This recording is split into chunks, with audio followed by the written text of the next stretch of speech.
Let's say you just came into $1 billion. I don't care how you got it. Maybe you cracked an encrypted cold wallet, maybe you found a shipping container buried in the desert, or maybe you pulled off the heist of the century. That doesn't matter. What matters is that right now, you're holding a ticket to absolute, generation-defining freedom. You are, for all intents and purposes, a god, until you try to buy a cup of coffee. That's the paradox of extreme wealth. Having $1 billion isn't your golden ticket. It's a giant ticking target on your back. Because unless that money is clean, meaning it has a boring, easily verifiable, tax-paying paper trail, you can't actually spend it. If you try to buy a super yacht, a mansion in Malibu, or even a fleet of sports cars with unverified funds, you won't make it to the weekend before the feds are knocking on your door. Every luxury dealership, real estate agent, and bank in the civilized world is legally mandated to ask a very simple question. Where did this come from? And if your answer is a shrug, you go to prison.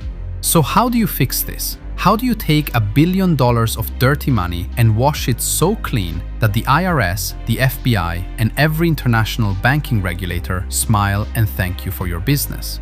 Well, you can't just walk into a local laundromat with a couple of duffel bags. $1 billion is an astronomical sum of money. To put that in perspective, if you had $1 billion in crisp $100 bills, that pile of cash would weigh over 22,000 pounds. It would occupy roughly the space of 10 standard shipping pallets. You can't just deposit it $10,000 at a time.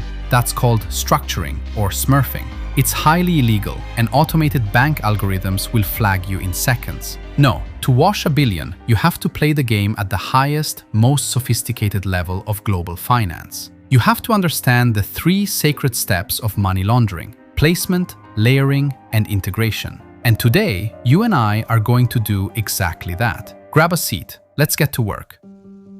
Step 1 is placement. This is the absolute riskiest part of the entire operation. Placement is the physical act of getting your dirty cash or unverified digital assets into the legitimate financial system without raising an alarm. If you mess this up, the game is over before it even begins. If your billion is in physical cash, you have a massive logistical nightmare. You cannot deposit it into a bank. So what do? You need cash-intensive front businesses. But we aren't talking about a car wash or a small-town restaurant. Those can only handle a few thousand extra dollars a week before their tax returns look ridiculously suspicious. If a tiny restaurant claims it made $10 million in cash sales this month, the auditors will be there by Monday morning. To wash $1 billion, you need scale. You buy parking garages, car washes, and waste management companies in multiple cities. You buy casinos. Why? Because in a casino, millions of dollars in cash flow through the doors every single day.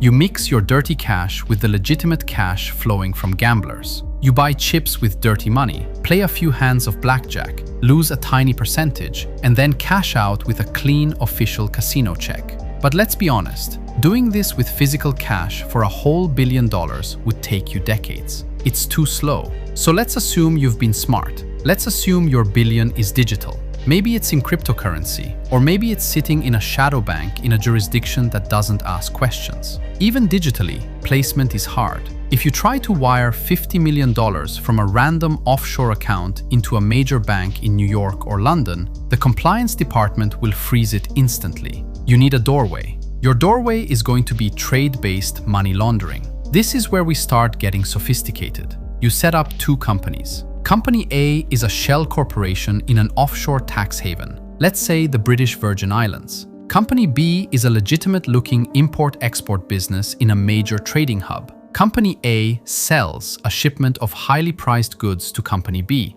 let's say luxury watches, high-end electronics, or raw materials. But here's the trick. The invoice is wildly inflated. Company A invoices Company B for 10 times what the goods are actually worth. Or better yet, they invoice for a phantom shipment, goods that don't even exist. Company B uses the dirty money to pay the invoice to Company A. To any bank monitoring the transaction, it looks like a standard, everyday international trade settlement. Just like that, your dirty money has crossed the border, entered a corporate bank account, and now has an official invoice attached to it. You have successfully placed the money, but you aren't safe yet.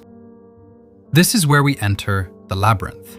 Step 2 is layering. This is where the magic happens. The goal of layering is simple. Make the paper trail so incredibly complex, so dizzying, and so deeply buried across international borders that no single government agency has the time, resources, or jurisdiction to untangle it. You want to create a financial maze. To start, you need shell companies. A shell company is a business that exists only on paper. It has no employees, no office, and no real products. But it does have a bank account. You don't just buy one shell company, you buy dozens of them, registered in different countries with strict corporate secrecy laws. Panama, the Cayman Islands, Cyprus, Seychelles, and even certain states in the US like Delaware or Wyoming. Now you set up a web of ownership. Company A in Delaware is owned by Company B in Panama. Company B in Panama is owned by a private trust in Liechtenstein. The trust in Liechtenstein is managed by a nominee director, a Swiss lawyer who is legally bound by attorney-client privilege never to reveal your name. To the outside world, you do not exist. Your name is nowhere near this money. Now you start moving the funds. You don't just wire the whole billion, you break it up. You send 5 million here, 10 million there. You use your Delaware company to buy high-end corporate bonds. Then you sell those bonds and wire the proceeds to the Panama company as management consulting fees. The Panama company takes that money and buys luxury real estate in London. A year later, they sell that real estate, often at a slight loss, which you gladly accept as the cost of doing business, and wire the cash to a bank account in Singapore. If you are using crypto, this is where you chain hop. You convert your Bitcoin to privacy coins like Monero, which obscure the sender, receiver, and transaction amount. You run it through automated smart contracts and decentralized exchanges, converting it back and forth between different tokens until the original blockchain ledger is completely useless to forensic investigators. By the time you are done layering, your money has been converted into real estate, gold, corporate loans, tech stocks, and crypto. It has crossed 15 borders and changed currencies half a dozen times. If an investigator in New York wants to trace it, they have to get a subpoena in Delaware, which leads them to Panama. Then they have to beg a Panamanian judge to unlock corporate records, which leads them to a trust in Liechtenstein. If they manage to get past Liechtenstein's banking secrecy, they find a Swiss lawyer who politely tells them to go away. The trail is dead. The money is lost in the noise of global capitalism. Now we arrive at the final stage, integration.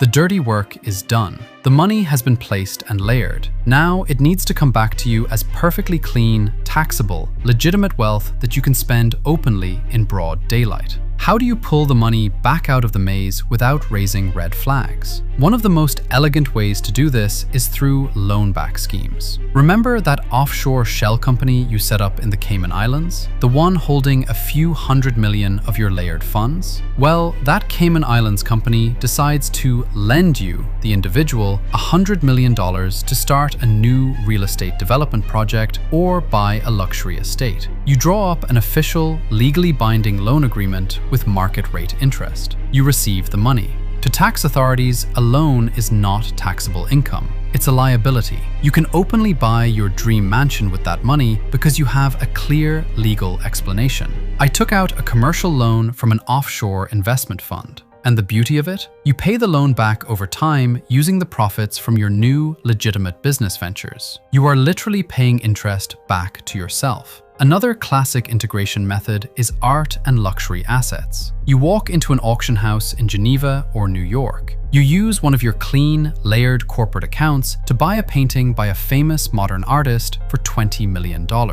Art is highly subjective. Who is to say a painting is worth $20 million or $2 million? It is whatever someone is willing to pay. You store that painting in a Freeport, a high-security, tax-free warehouse near an airport in Switzerland or Luxembourg. The painting never actually moves. It stays in the warehouse. A few years later, you sell that painting to another wealthy buyer or even to another one of your own shell companies. Suddenly, you have a check for $25 million from a prestigious international auction house. If anyone asks where your wealth came from, you point to the wall and say, "I'm an art investor. I bought low and I sold high." It's clean, it's legal, it's fully integrated.